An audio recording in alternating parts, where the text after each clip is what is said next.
I had been in love with him my whole life. He reminded me very much of my dad. He was my idol. He's enjoyed this unbelievable popularity with people. He's like Mr. Everyman. Now you listen to me. I don't want any plastics, I don't want any ground floors, and I don't want to get married ever to anyone. You understand that? I want to do what I want to do. And you're... You were never really sure if he was doing the scene or not, because he's exactly off the screen the way he is on. From simple beginnings in small-town America, he has become an international superstar. And his movies have become timeless images of the American way of life. Yet Jimmy Stewart never strayed from the values of his youth. He grew larger than life by being down to earth, playing the everyman as the leading man. He was the quintessence of the American. If we are not like Jimmy Stewart, we would like to be.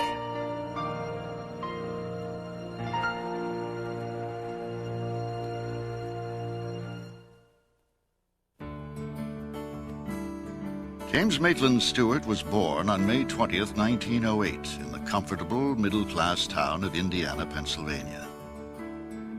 The eldest of 3 children, his early years were formed by strong values of family, faith, and friendship. Jimmy's mother, Bessie, was a pillar of the community and active in the Presbyterian Church. His father, Alex, owned a hardware store that was a local institution for half a century. Alex Stewart was the character-in-chief of Indiana. And, I mean, the story's a legion about his boisterous ways. I mean, this was a man who would go into a bar and say, you know, like, come on over to my house for breakfast tomorrow, and 40 people would show up at his wife's door. When Jimmy was 6, Alex Stewart was sufficiently prosperous to move to a rambling house overlooking the town, where musical evenings brought the family together in song. Jimmy's younger sisters played violin and piano. Jimmy played an accordion, presented to him by his father. There were carnivals that came through twice a year in Indiana, and on one occasion, one of the performers was an accordionist. He was down on his luck. He went into Alex's store.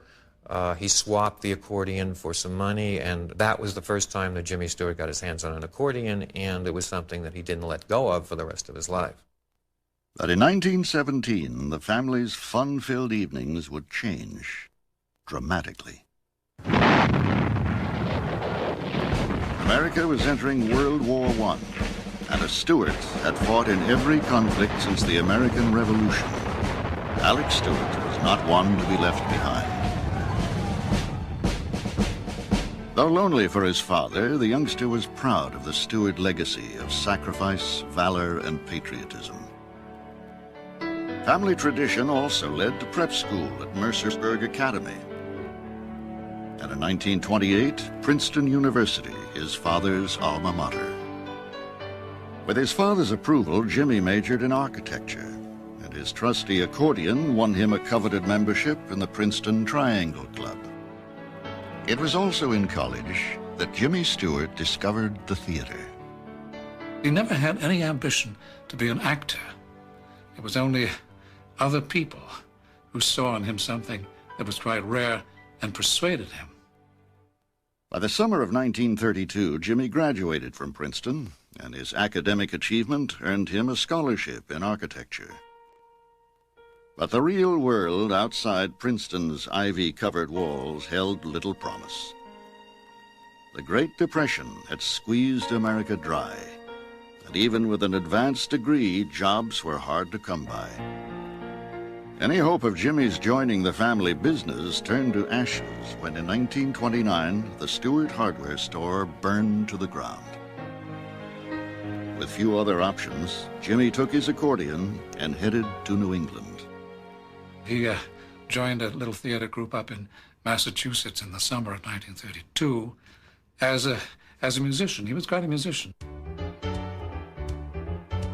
Joshua Logan and up-and-coming writer and director, invited Jimmy to join the University Players for their summer season. Among the youthful troupe of stock players, Jimmy met two who would become his lifelong friends, Margaret Sullivan and Henry Fonda. In the fall of 1932, the ambitious University Players received the invitation of their dreams. Their summer stock production of Carrie Nation, a play about Prohibition, had been a rousing success, and the producers were willing to mount a full-scale production. The cast included a 24-year-old actor whose small role playing a policeman would suddenly become his big break on Broadway. The Great White Way of the 1930s was home to theater titans such as Noel Coward, London Fontanne, and Helen Hayes. But the University Players would not be in their neighborhood for long. Within weeks of Carrie Nation's opening night, the Prohibition drama seemed about as fresh as yesterday's beer. Franklin Delano Roosevelt won the presidential election and promised to repeal Prohibition. As the nation topped off its glass, ticket sales for Carrie Nation dried up, and the University Players moved out. Jimmy, however, was bitten by the theater bug and remained in New York, moving into a two-room apartment with his friend, Henry Fonda. Between auditions, they hosted the Thursday Night Beer Club, where, for a couple of bucks, Henry Fonda would grill you a hobo steak, and Jimmy Stewart would entertain. Jimmy would play the accordion, the piano, and Henry would sing along. And, of course, neither one of them could really sing, but they would just have a good time doing that. And they just liked to be together because they could discuss the theater, they could discuss the movies, they had all these things in common. It was a time of low rent and high aspirations, and a string of small roles rescued Jimmy from eviction, earning him another minor run on the Broadway stage and another week's rent. And his friend Henry Fonda was almost annoyed that he had to beat the bushes to find work and get parts in plays, while Jimmy Stewart just seemed to amble into a producer's office and get offered a part. 1934 was Stewart's banner year on Broadway. The 26-year-old actor received applause from critics for his moving portrayal of an Irishman in the powerful drama Yellow Jack. There, he caught the eye of a Hollywood talent scout. Well, he got into Hollywood almost as easily as he got on Broadway. They liked the look of him, and they offered him, a short-term contract to come out and work. And, of course, coming to California in the mid-30s was coming to an entirely different world. This had no relationship to his East Coast upbringing or New York theater. It was a gamble Jimmy Stewart felt he had to take. For the first time, acting had become the most important aspect of his life.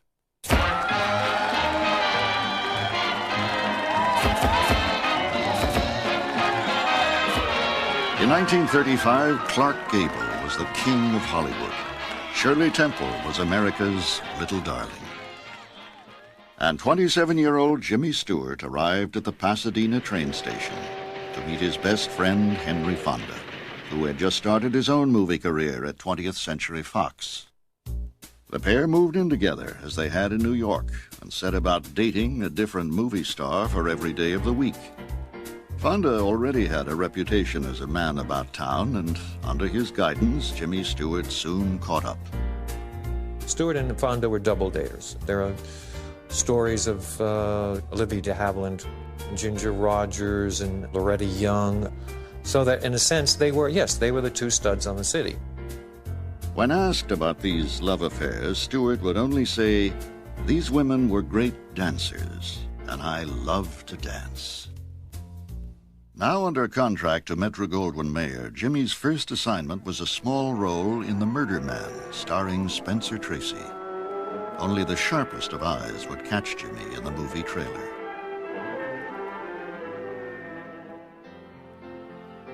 The all-American boy from Pennsylvania had broken into the movies, and he was about to become a movie star. What would happen if you didn't take this train? Why, it wouldn't matter if you wanted me to stay. I'll stay right there. Stay right there. Jimmy Stewart had met Margaret Sullivan while they were both in summer stock. In 1936, she lobbied the studio brass to cast him as her co-star in Next Time We Love. She also helped him turn his off-screen awkwardness into an on-screen asset. Sullivan taught him how to relate to the camera and how to use his body. If sometimes it still seemed awkward, then use the awkwardness. And it was obviously generally a sense of teaching him to be comfortable with himself. I want you to know that well, naturally, I realize that you've been living your own life, and, well, I want you to know that I realize that. Well, what I'm trying to say is that I don't want you to feel that I expect anything of you. It's very fair of you. Amid rumors that Sullivan's interest in Stewart went beyond the merely professional, she coached him day and night. But the pair never became a romantic item, at least not in public. Perhaps because Sullivan was once briefly married to Stewart's best friend, Henry Fonda. And for some dumb, goofy reason, baby, I'm nuts about you. Next Time We Love created an avalanche of opportunities, and soon Stewart was appearing on screen with Eleanor Powell, Joan Crawford, and Myrna Loy. The glimmer of the Stewart to come is immediate when you see this guy because he looks different. He speaks differently. He has a different persona. There's something about this guy that is not like anybody else. Enthusiastic MGM executives saw there could be more to Jimmy Stewart than had earlier met their eyes. In his case, he was about 6'3" and probably 150 pounds. That's not good on camera. So they wanted to build him up. So they put him through physical exercises. They have gymnasiums there. They had teachers. And anything that they felt an actor needed in the way of education or development, the studio would give him. The promising young actor caught the attention of director Frank Capra, who was getting ready to film You Can't Take It With You. I think my father saw in Jimmy the perfect hero for many of his stories. The person who could come from small town, middle America, sort of everyman, be honest, trustworthy, not very sophisticated, and yet he could rise up to the occasion. What happened? What happened? What happened? Well, a mouse went right past there. A mouse in this place? A mouse? What do you mean a mouse? It was a rat that long with hair on it. A rat with hair on it? Yeah, about 6 of them. Where? Where? Where? Where? Where? Right under that table. Co-starring Jean Arthur, the film was a runaway hit, earning Oscars for Best Picture and Best Director in 1938. Its success led to a follow-up with Capra, Mr. Smith Goes to Washington. I think there was a lot of trust between them. My father trusted him. I know he trusted my father. So that when they worked together, there was a very strong bond. One example of the creative bond between actor and director was this scene, where the idealistic senator must filibuster his jaded colleagues. And that was the fire under him when he saw in Capra scripts the opportunity to develop a character. Jimmy went so far as to risk his voice for the sake of realism. The doctor told him that he could put some kind of tincture of something like merthiolate or something like that, which was used at the time, on his vocal cords. It would irritate them enough so that he would be hoarse. The result was an unforgettable performance that earned the 31-year-old Jimmy Stewart his first Oscar nomination for Best Actor. In 1940, Stewart was chosen by Katharine Hepburn to join her and Cary Grant in the Philadelphia story. But I think it was people like Hepburn who said to him, "Look, Jimmy, you're capable of much more than you're doing. I want you to play this part." And when she says, "I want you," she gets him. And he turns out to be quite wonderful in the part. What is this, Connor? Oh, easy, easy, old man. She's not hurt? No, no. Not wounded, Saul, but dead. Seems the minute she hit the water, the wine hit her. Now, look here, Connor. A likely story, Connor. Hello, Dexter. Hello, George. Hello, Mike. The part earned Stewart another Oscar nomination for Best Actor in 1940, and ironically put him in competition with his closest friend. Henry Fonda was also nominated that year for The Grapes of Wrath. But to Jimmy, the greatest prize was friendship. When he did win the Oscar, he said, the statuette should have gone to Fonda. I think he was a little befuddled because he was so surprised to get it. He was not expecting to win. He truly expected Henry Fonda to get the Oscar that year. If Jimmy's parents had any qualms about their son's career choice, they were now over them. They proudly displayed the Oscar in the window of the family's rebuilt hardware store. They were very proud people. So to have an Oscar in the window of a little shop in a small town in Pennsylvania was really quite remarkable. Now 32 years old and handsomely paid by Hollywood, Jimmy owned a single-engine Stinson 105 airplane and indulged his love of flying.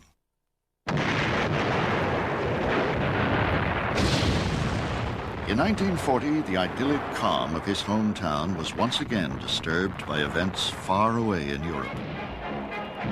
Adolf Hitler had begun his evil rise to power. Like millions of other Americans, Jimmy wanted to stop the Nazis. He chalked up flight time in his plane, dreaming of one day becoming a combat pilot. It seemed as if he would get his chance when, more than a year before Pearl Harbor in October of 1940, he was drafted. But there was an obstacle as embarrassing as it was persistent. The angular actor found himself on the light end of the scale once again. Regulations dictated he could not fight until he fattened up. He really felt that this was something he had to do. So he built himself up, just as he did when he first got to MGM and he had to bring his weight up to par. He did the same thing with the service. After lifting weights and forcing himself to eat a lot of tuna sandwiches, one of his favorite foods, Stewart met the weight requirement by a matter of ounces. America's everyman was going to war. When he got into the Air Force, he was good enough as a pilot to be an instructor. He was training bomber crews. And once, of course, he got to England with the 8th Air Force going on real bombing raids. You've got to be a good pilot. He knew exactly what he was doing.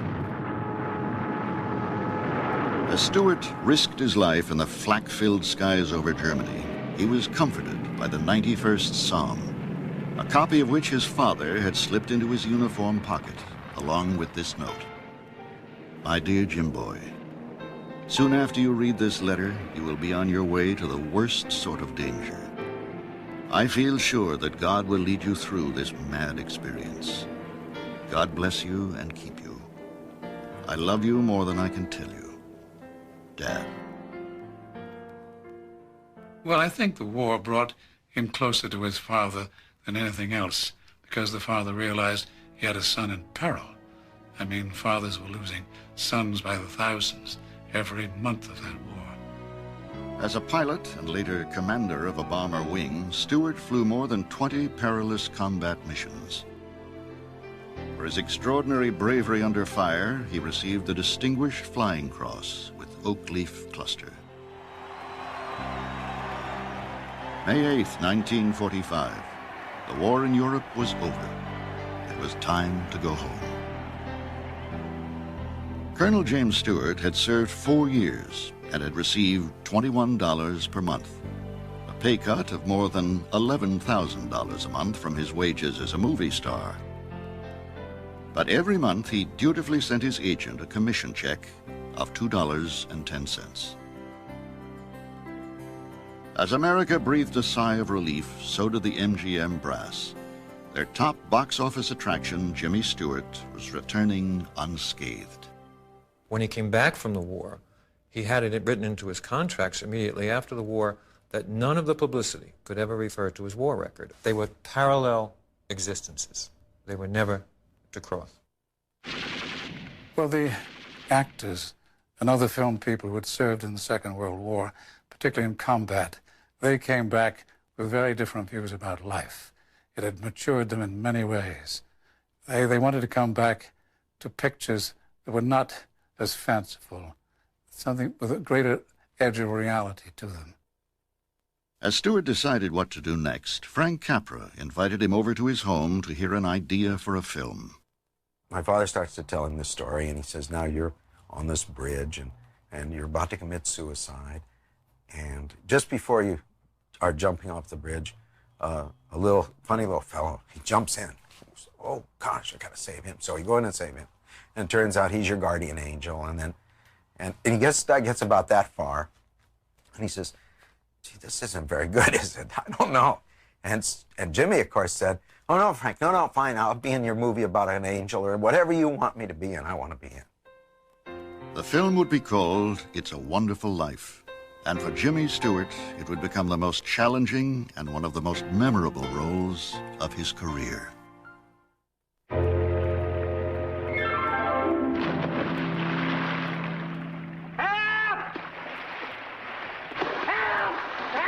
Christmas, 1946. It's a Wonderful Life, Frank Capra's first production under his new Liberty Films banner, opens in New York City. What is it you want, Barry?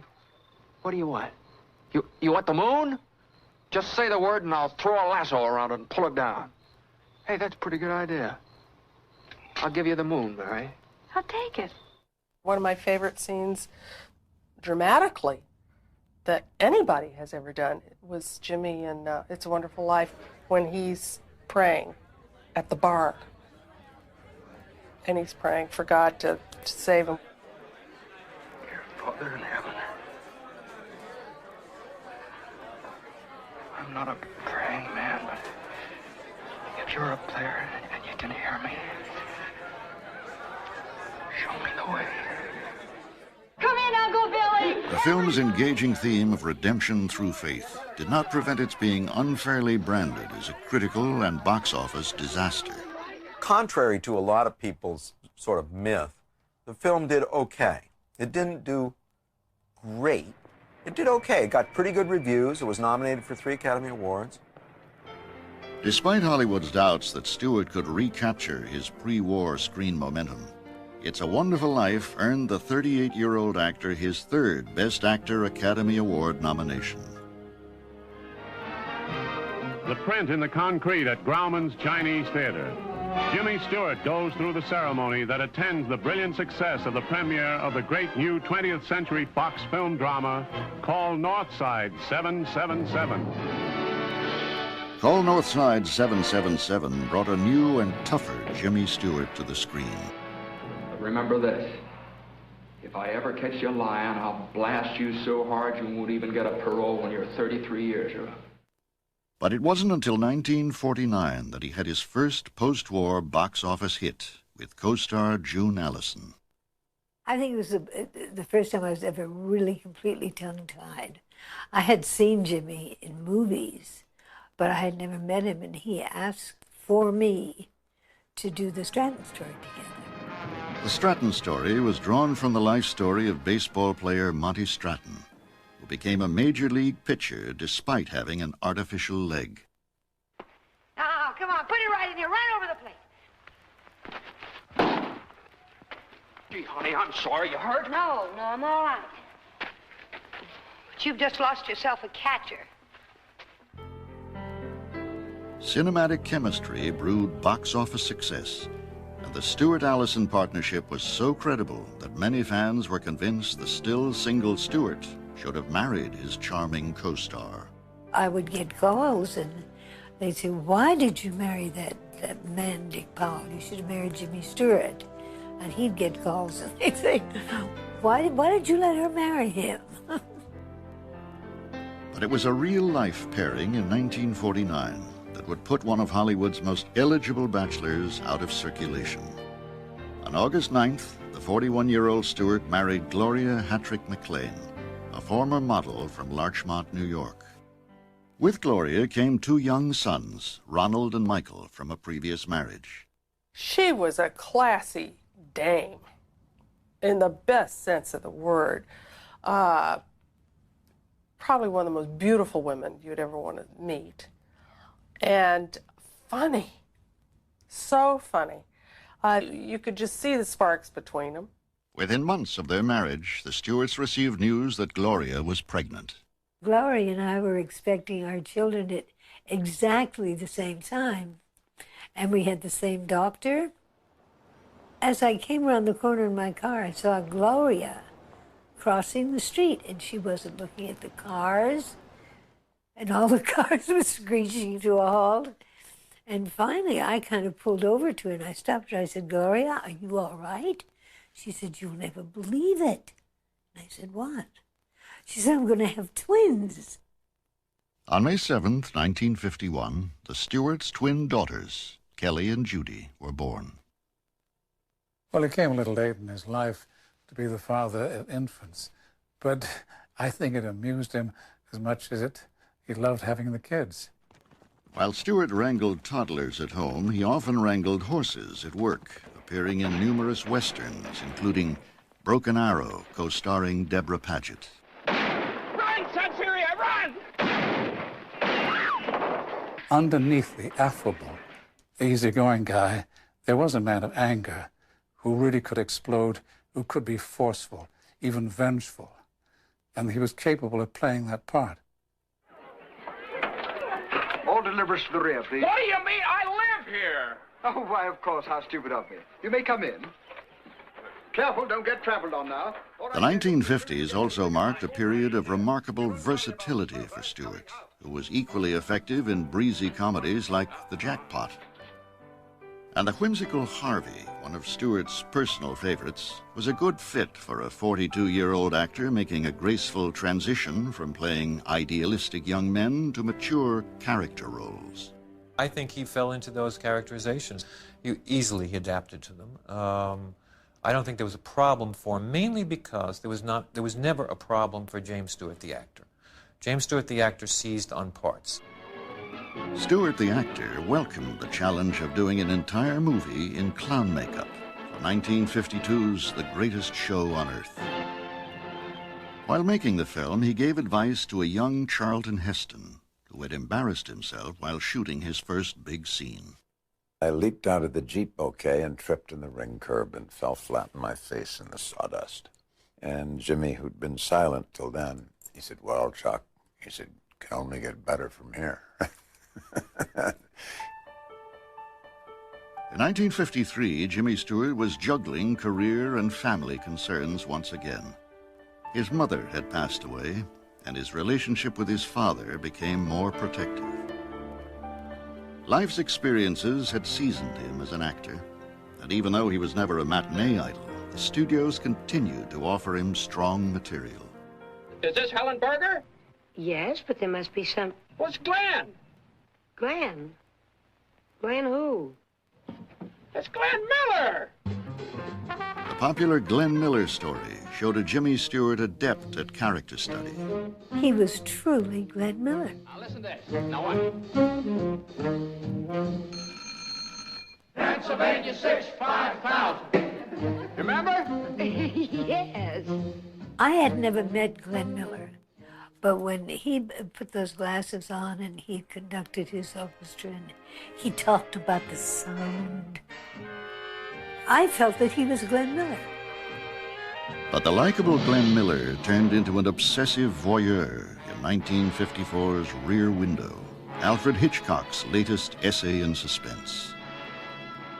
First I watched them just to kill time, but then I couldn't take my eyes off them, just as you will be able to. Hollywood whispered that Stewart would be using his binoculars to get an eyeful of the hypnotically beautiful Grace Kelly. Gloria Stewart insisted, however, that the more glamorous Jimmy's leading ladies, the more attention she got at home. They lived such rather pristine lives, certainly by Hollywood standards. They were not part of the social set here. They didn't go to parties. They didn't razzmatazz. They became, very respectable, upper-class Beverly Hills people. In 1956, 48-year-old Jimmy Stewart was at the top of his profession. But while he appeared in popular films like The Spirit of St. Louis and Alfred Hitchcock's The Man Who Knew Too Much, and would continue as a top box office draw into the 1960s, the new decade would see his personal life touched by tragedy. If I could just find the key, the beginning, and put it together. If I'm mad, that would explain it, wouldn't it? Madeline.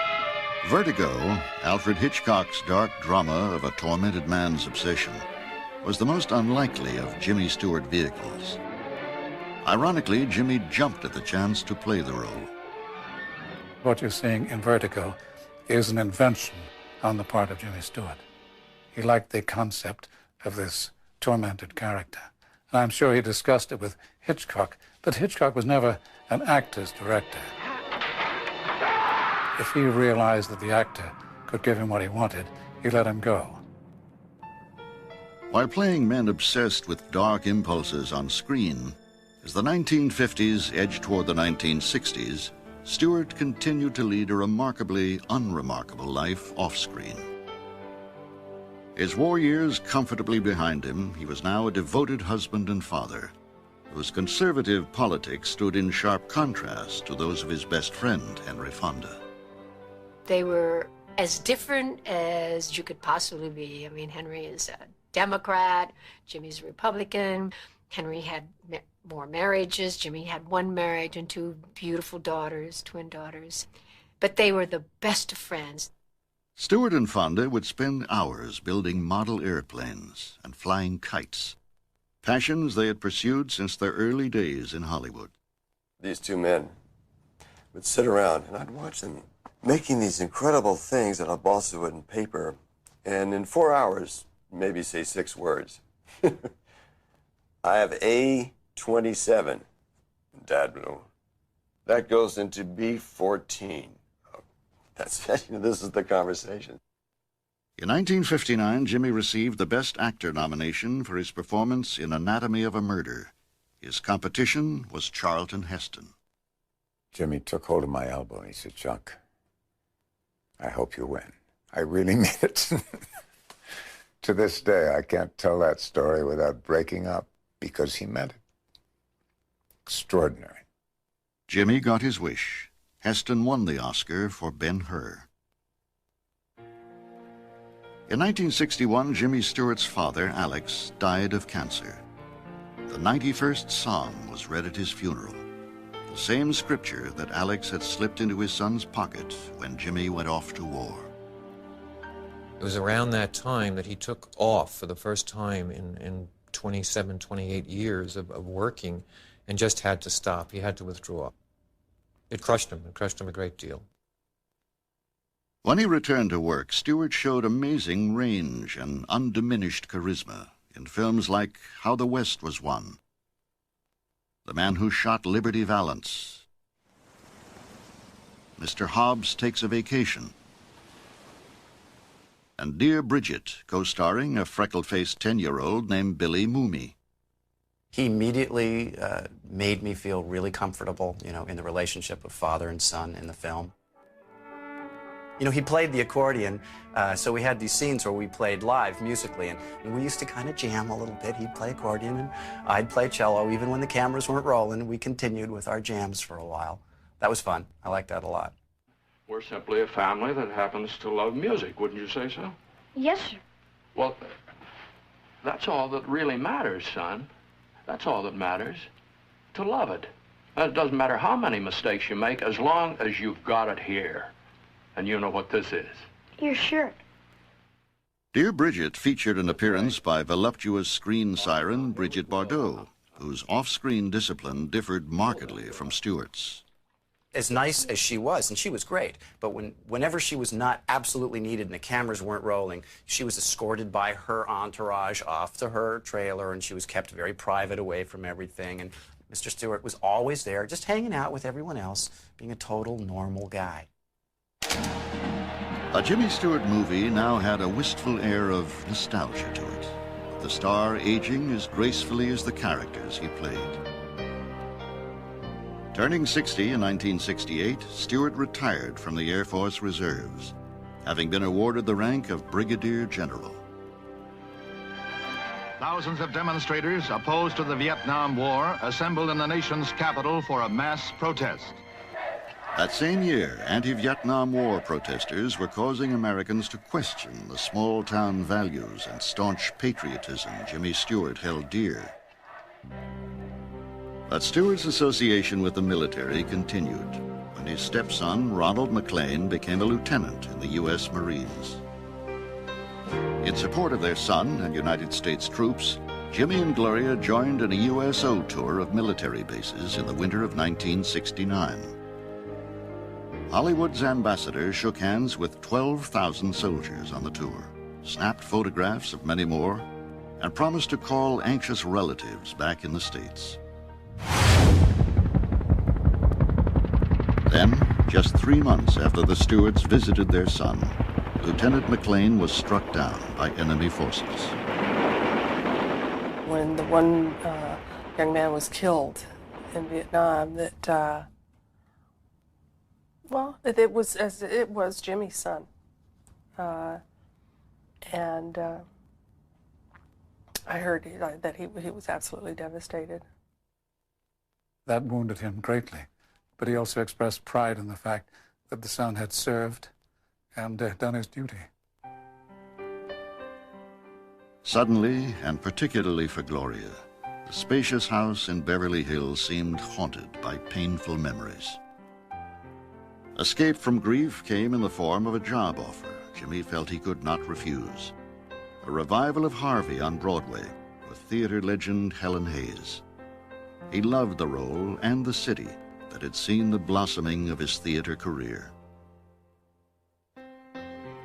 Now one of the entertainment industry's elder statesmen, Stewart took on a variety of television and film projects with a powerful personal meaning, such as the HBO movie Right of Way with Bette Davis, which told the story of a senior couple's right to die.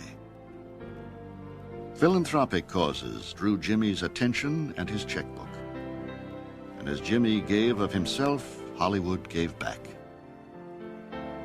In 1985, he received an honorary Oscar to celebrate a half-century in show business.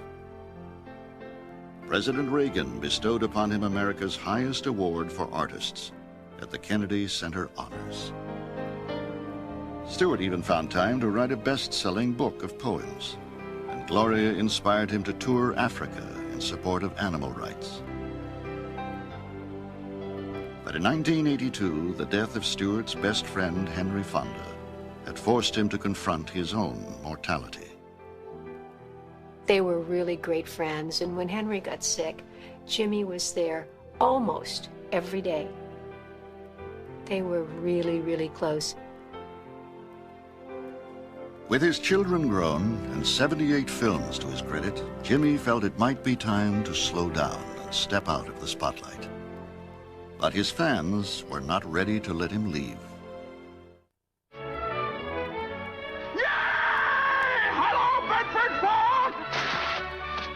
By the 1980s, It's a Wonderful Life had become a television staple at holiday time.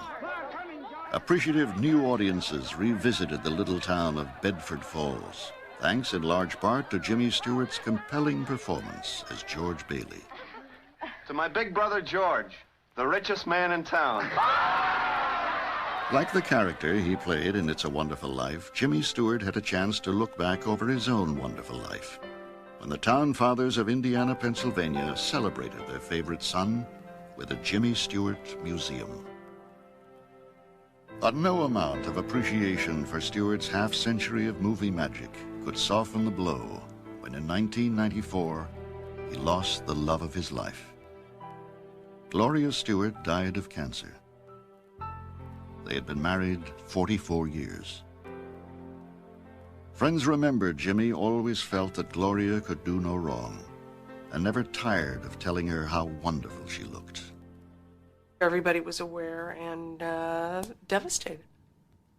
Devastated because we miss her, and devastated for Jimmy.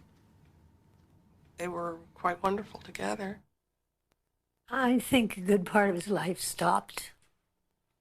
I think the same thing happened to Jimmy that happened to me when my late husband passed away. You just, you can't get started again. Though Jimmy Stewart took solace in frequent visits from his children and grandchildren, Gloria's death left him with a terrible emptiness. He lived the last few years of his life far from the glare of the spotlight. reflecting in solitude upon his life's journey. On July 2nd, 1997, at his home, he died peacefully in his sleep. He was 89 years old.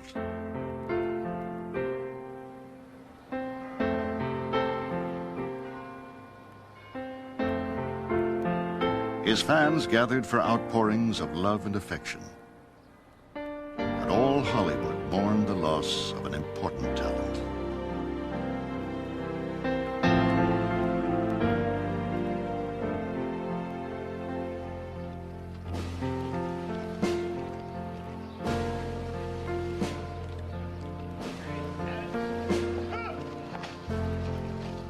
But the memory of Jimmy Stewart will never fade. The light of his life will forever shine on in repeated screenings of his films, many of which have become American classics. Jimmy Stewart once summed up his work by saying, "I think it's wonderful to have been able to give people little pieces of time they can remember."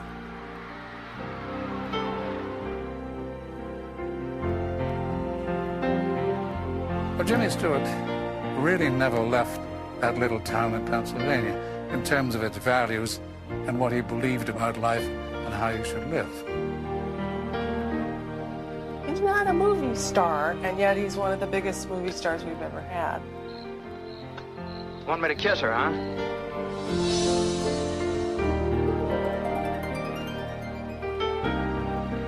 He's a powerful guy. You listen to him when he talks, not because you have to, because you want to. And it's worth it. Was surely and remains the best liked actor in films. I can't imagine anyone else that would approach that. He is an icon, and he is an institution. And I think there'd be better people in this world if they'd study Jimmy Stewart.